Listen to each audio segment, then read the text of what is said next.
mean, it kind of makes me want to talk about the chapter, the leader chapter anyway, chapter 9, because I think this also touches on like the kind of culture we're trying to create. And a lot of the young adults we might be talking about, young adults who would come to an early Sunday school thing before a service and do both things and serve and do this and that. I mean, for one thing, that tells us that's a certain demographic, of young adults that are very committed to church, very committed to, that. And it's weird. It's challenging for me because sometimes, so I've got a young adult really focused on fresh out of college types. The first 5 years out of college or not out of college, first 5 years out of high school is really what we're kind of focused on in this Sunday school group. And it meets during our second hour. So many of them go to the first service and then they come to this group. And it's it's very much a church kid kind of group. They're used to going to first service and then to youth group stuff. And when they graduated, kind of got out of youth group stuff, it was easy to kind of and I'm basically on a rotation where once a month I show up and just jump into the facilitator rotation, so to speak, and teach something.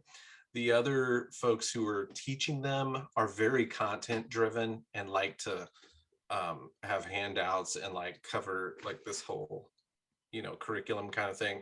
But once a month I show up and just facilitate conversation because I get kind of tired of the content thing, or especially if they just came out of a sermon, they just came out of a service and had a sermon.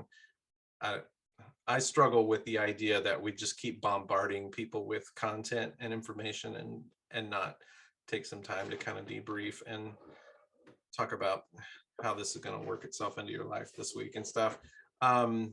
So I have a weird, complicated relationship with this ministry and with this group, I would say locally, but that's my local young adult ministry scene. I have another thing that's campus related, where I have one day on campus now in the coffee shop where I'm trying to initiate conversations and build relationships with more non-Christian kind of that sort of environment. But anyway, as I was thinking about the material, especially the chapter 9 and bright spot churches and the stuff she points out about really how a pastor builds relationships with unchurched emerging adults and, basically creates the wheel of fortune. I mean, the wheel of attraction, the wheel of retention, the wheel of everything, the circle of life. With the whole, what are the 5 things?